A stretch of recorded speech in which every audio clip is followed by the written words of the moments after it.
Jee Leong, what star sign are you? What star sign? Good question. I'm born on March 20th. I think that makes me a Pisces. Pisces, is that right? Okay. Right, yeah. What is that, twin fishes? I'm intrigued by that recurrent image of the twin in quite a bit of your writing. I mean, with the merman poems before, with this now, is there any obvious reason for that? Yeah. I mean, in my first book, I wrote about this in a poem called Brother, the book Equal to the Earth, and that called on a sensation I had when I was very, very young, that I had a twin, but I was born, but he died. All right, when we were delivered, and I always suspected my mother of not telling me this secret for some reason.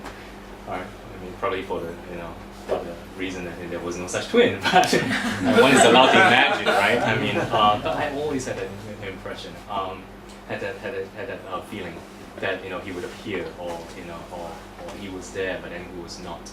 And I guess part of my life has always been searching for that twin who was with me right at the very beginning of my life. And maybe I don't know. I'm just saying this off the top of my head. Really, part of growing up is to realize there's no twin out there.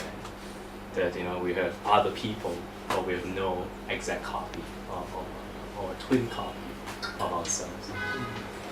I mean, just to follow up on that, do you reckon in your life which has been the closest surrogate to that twin, your writing or your relationship? Good question. Now, I'm just thinking back, to the Greek idea of yeah. The animus anima and the missing half, as it right. So in a sense, that symposium. I mean, you could relate your experience to that psychological experience. But right. I'm just wondering whether we fill that fundamental void in different ways. Just wondering for you. Right. Yeah. I mean, I certainly remember also, another poem that I wrote in that first book, called Rasmino Venier, or Non-Meeting. And in that poem, I tried to imagine not meeting my twin and how that would feel.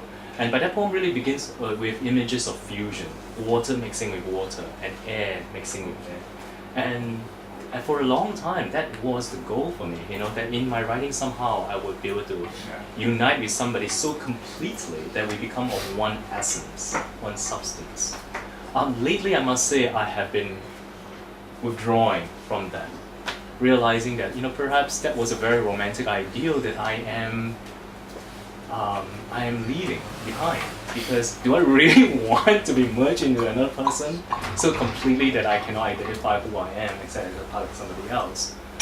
So that for me has been interesting too. Yeah, and probably that has to do with the fact that at first, when I first moved to New York and came out as gay, that you dream, right, of finding the right person.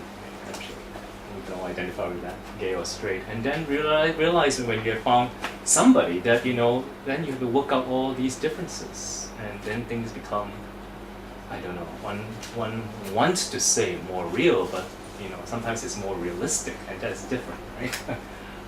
Do we lose something, or do we gain something by moving away from that idea? I don't know. So, Jee Leong, I think one of the things that strikes me about your poetry also is its very frank eroticism. I think I'm borrowing that phrase, from one of your reviewers. And how do you see, or how do you understand your sexuality intersecting with your writing? How does one inform the other? I mean, I was writing, when I was very, very young, very, very imitative, very bloodless things, I would say. I was writing in my teens, I was writing in my 20s, and then in my 20s, of course, I was, throwing myself fully into my vocation at the time, teaching and leading a school, and so there wasn't very much time for writing. And so for me, the experience of actually moving away from New York and pursuing an MFA, a Master of Fine Arts at Sarah Lawrence College, giving myself 2 years permission to actually find out if I'm any good as a writer, is very, very firmly, strongly intertwined with my coming out as gay in New York City. So the two, discovering my own poetic voice and then discovering myself as a sexual being, in my mind are fused, they're interfused. I draw on that frequently, not just in the content of my poetry, but just the energy from that. So I've been writing something about my family, or writing about something completely non-erotic. But I feel that the best poems are poems that are really energetic, that are charged. They may not be charged in that predictable direction, but it's a matter of balancing of energy. And I actually have set up my own press as well. I publish myself and I publish other people as well. And the name of the press is actually called Bench Press. Not just because I go to the gym or I'm inspired by the gym, but also because the idea of pressure, of pressure at every point. I wanted to publish poetry that that exerts pressure at every point, and so comes to a temporary rest. The key word here, of course, is temporary, because everything is so finely balanced. The slightest thing that topples it will cause the whole system to collapse. I want to write poetry that's so finely and strongly balanced, that if you disturb one word, all right, the whole edifice will crumble to the ground. That's the ideal anyway.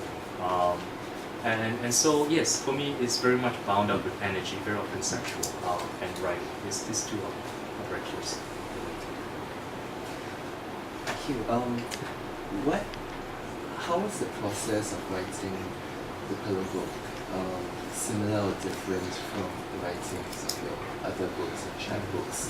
This was Jee Leong's first chapbook, published in 2006, Payday Loans. And that was followed in 2009 by a book called Equal to the Earth. So how is this? Yeah, it's an interesting question. This book that Dominic's referring to, Payday Loans, is it comprises 30 sonnets written in the month of April. So it came about because I was writing a poem a day. Now, of course, the final product was much revised after that. But I set myself the discipline to write a poem a day, because for me, it's not just a question of generating work, like some professional hack writer. Maybe I am, but it is a discipline of constituting my life from fragments and chaos and everything. So writing for me is always pulling everything together, all the stray bits that go all over the place and having it loose. And so, you put them together, and the sonnet form became for me a kind of, not a vessel, but a network, I guess, in which all these pieces of my life could actually come together in a shapely fashion. And so I was writing most of these sonnet form a day. And then in this new book, the Pillow Book, it is actually, the form is zuihitsu, as I said, and we might identify them as prose poems. Although I don't think the Japanese would do so. But we do, because very many of us are actually influenced by our reading of prose poems from the West. So we think of Rimbaud, and we think of other poets who write prose poems.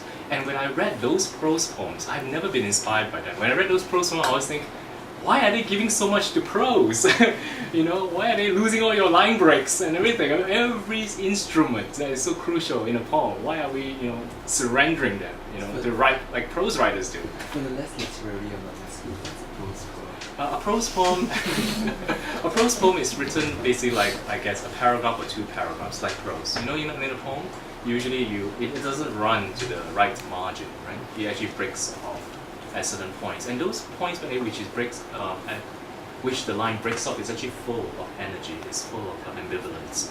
In fact, Kay Ryan, the poet laureate, still A few years back, I always forget. Anyway, she says that she writes such skinny poems, right, so that she can actually break the line very often, because for her those line breaks are concentrations of energy, right? So that you break them, and that it is so for me too. So for me, writing it without those line breaks, by running them as you would run a piece of prose, is like giving up one of the greatest tools that a poem can have.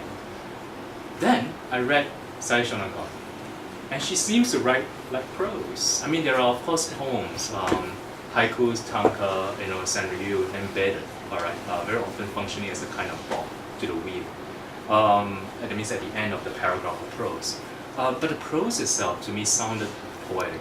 And so that gave me a way of actually thinking about how I could write prose that is at the same time poetic. And I like that idea too, that I'm taking a model for prose poem from the East and not the West.